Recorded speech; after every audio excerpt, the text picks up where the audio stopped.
Hello everyone, I am Divya Srivastava और मैं आप सभी का स्वागत करती हूं हमारे यूट्यूब चैनल ब्रीफ खबर में। तो चलिए शुरू करते हैं देश भर की तमाम ताज़ा खबरों के साथ। करीना कपूर खान को लेकर मचा हंगामा, ट्विटर पर ट्रेंड हुआ #बॉयकॉट करीना खान। बॉलीवुड एक्ट्रेस करीना कपूर आए दिन खबरों में बनी रहती हैं, कभी अपने बच्चों को लेकर तो कभी अपनी फोटोज़ को लेकर। लेकिन हाल का मसला कुछ और ही है। करीना कपूर को लोग बॉयकॉट करने की मांग कर रहे हैं, लेकिन ऐसा क्या हुआ कि अचानक लोग एक्ट्रेस के इतने खिलाफ हो गए? कुछ रिपोर्ट्स में दावा किया गया है कि बॉलीवुड अदाकारा करीना कपूर खान जल्द ही महेश बाबू स्टारर निर्माता मधु मंटेना की फिल्म रामायण में नजर आने वाली हैं। इतना ही नहीं, बताया गया है कि फिल्म के लिए करीना कपूर खान 12 करोड़ रुपए चार्ज कर रही हैं, जिसके बाद ये खबर आग की तरह सोशल मीडिया पर फैल चुकी है। अब इंटरनेट यूजर्स इस खबर के बाद फिल्म अदाकारा करीना कपूर खान का काफ़ी मजाक बना रहे हैं। कुछ लोगों का मानना है कि करीना कपूर खान ने बहुत बड़ी रकम की मांग की है, तो कुछ लोगों ने तो एक्ट्रेस को माँ सीता के किरदार के लिए नहीं बल्कि शूर्पणखा के रोल के लिए परफेक्ट बताया है। जबकि कुछ इंटरनेट यूजर्स सुशांत सिंह राजपूत की मौत के लिए बॉलीवुड कसूरवार ठहराकर अदाकारा करीना कपूर के खिलाफ कमेंट कर रहे हैं। करीना कपूर खान को बॉयकॉट करने की मांग ट्विटर पर उठी है। दूसरी बड़ी खबर IRCTC न्यूज़ से आ रही है। देश में कोरोना संक्रमण की रफ्तार थमने के साथ ही भारतीय रेलवे यात्रियों की सुविधा के लिए समय समय पर स्पेशल ट्रेनों का संचालन कर रहा है।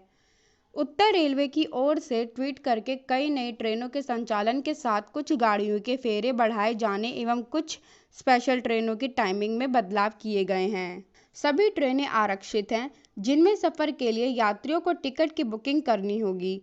IRCTC की आधिकारिक वेबसाइट irctc.co.in के माध्यम से टिकट बुक कर सकते हैं।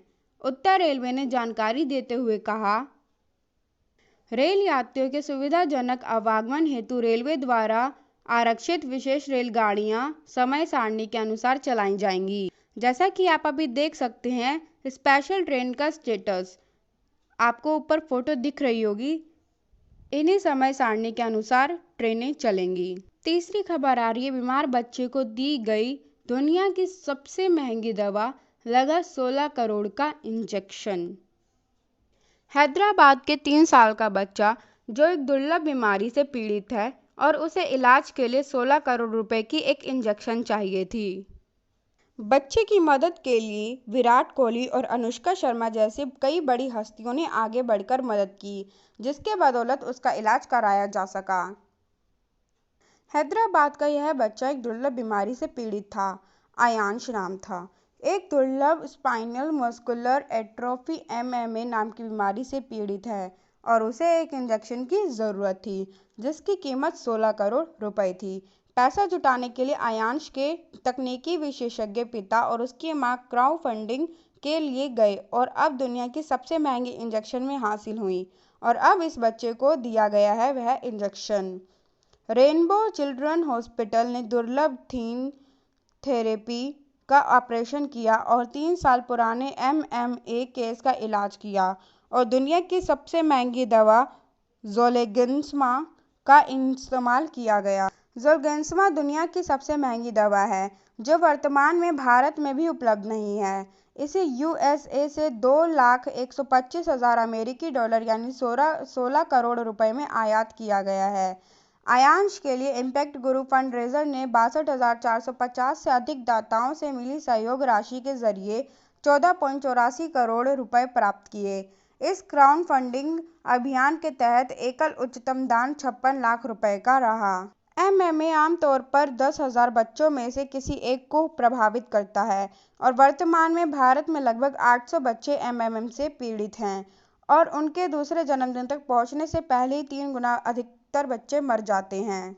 फिलहाल अच्छी खबर ये है कि बीमार बच्चे को दुनिया की सबसे महंगी दवा लग चुकी है और अच्छी खबर ये भी है कि जो वित्त मंत्रालय है उन्होंने भी करीब 6 करोड़ के टैक्स को माफ कर दिया है। अगली खबर, रविंद्र जडेजा की बॉलिंग पर डेविड वार्नर ने दिया बड़ा बयान। जमकर की तारीफ। ऑस्ट्रेलिया के विस्फोटक बल्लेबाज डेविड वार्नर टीम इंडिया के स्टार ऑलराउंडर रवींद्र जडेजा से काफी प्रभावित हैं। वार्नर ने जडेजा की गेंदबाजी की काफी तारीफ की है। उन्होंने साथ ही ये भी कहा है कि वर्ल्ड टेस्ट चैंपियनशिप यानी WTC के फाइनल में जडेजा को प्लेइंग 11 में शामिल किया जाना चाहिए।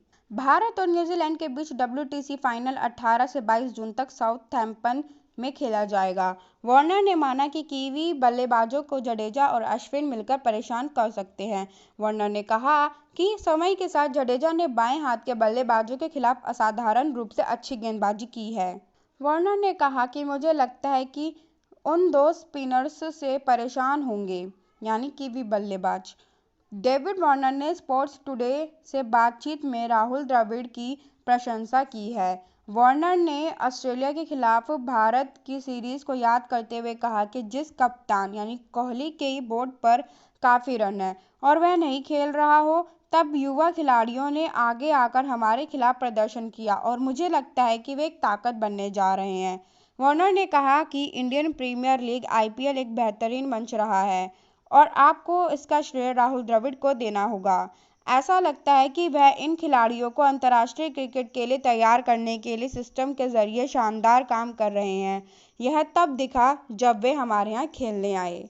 पांचवी बड़ी खबर, देश में 95% से अधिक रिकवरी रेट। बीते 24 घंटों में 3303 कोरोना मरीजों की मौत। देश भर में दुनिया की कोरोना की दूसरी लहर दम तोड़ रही है। भारत में लगातार छठे दिन 1 लाख से कम कोविड-19 के नए मामले सामने आए हैं। केंद्रीय स्वास्थ्य मंत्रालय की ओर से जारी ताज़ा आंकड़ों के अनुसार पिछले 24 घंटों में 80,000 नए मामले दर्ज किए गए हैं, जबकि इस दौरान कोरोना महामारी के चपेट में आकर 3300 से अधिक मरीजों की जान गई है। भारत में फिलहाल 10,26,000 कोरोना के केस एक्टिव हैं। पिछले 24 घंटों में आए कुल नए केस 80,834। पिछले 24 घंटे में कुल ठीक हुए केस 1,32,062। पिछले 24 घंटे में हुई कुल मौतें 3,303। देश में कोरोना संक्रमितों का कुल आंकड़ा 2,94,40,000। देश में अब तक ठीक हुए मरीजों की संख्या 2,80,43,446। देश में कोरोना से मरने वालों की कुल आंकड़ा 3,70,384। भारत में कोरोना के अब कुल एक्टिव केस 10,26,160। कुल वैक्सीनेशन 25,31,95,048। भारत में अब कोरोना के कुल एक्टिव केस 10,26,160। कुल वैक्सीनेशन 25,31,95,048। इन 5 राज्यों में बीते 24 घंटे में सबसे अधिक नए case. Tamil Nadu 15,108 case, Kerala 13,382 case, Maharashtra 10,697 case, Karnataka 9,785 case, Andhra Pradesh 6,952 case के साथ है। 5 राज्यों से 70.74% नए कोरोना केस सामने आए हैं, जिसमें अकेले तमिलनाडु से 18.70 मामले शामिल हैं। वहीं बीते 24 घंटे में 3303 कोरोना मरीजों ने दम तोड़ा है, जिसमें सबसे अधिक मौतें महाराष्ट्र 1967 में हुई है, जबकि तमिलनाडु में एक दिन में 374 कोविड मरीजों की जान गई है। पांचवी बड़ी खबर आ रही है लखनऊ से। बंद होने लगे ऑक्सीजन प्लांट, 5,000 से घटकर अब 300 सिलेंडरों की ही जरूरत। काफी अच्छी खबर आ रही है लखनऊ से। लखनऊ में कोरोना संक्रमण कम होने से ऑक्सीजन प्लांट बंद होने लगे हैं। इसी कड़ी में लखनऊ की मुरारी गैस एजेंसी ने अपना एक ऑक्सीजन प्लांट बंद कर दिया है। उसकी ऑक्सीजन की सप्लाई भी 2,000 से घटकर 300 सिलेंडर तक पहुंच गई है। जानकारी के मुताबिक मुरारी ऑक्सीजन गैस प्लांट 50 से अधिक सरकारी और निजी अस्पतालों में दिन रात ऑक्सीजन की आपूर्ति करता था, लेकिन अब कोरोना संक्रमण कम होने के बाद इन्होंने लखनऊ के नादरगंज में स्थित अपने एक ऑक्सीजन प्लांट को पूरी तरह से बंद कर दिया है। लेकिन आज हालात यह है कि हमें अपना एक ऑक्सीजन प्लांट कम डिमांड की वजह से बंद करना पड़ा है और अपने कर्मचारियों को भी हटाना पड़ा है। अभी एक ऑक्सीजन प्लांट चल रहा है जिसमें 350 से 400 सिलेंडर की सप्लाई कर पा रहे हैं।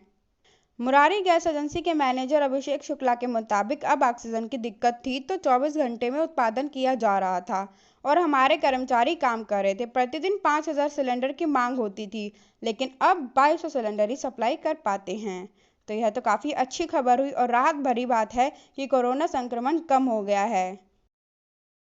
ऐसे ही देश की तमाम खबरों से जुड़े रहने के लिए सब्सक्राइब करें मेरे चैनल को। धन्यवाद।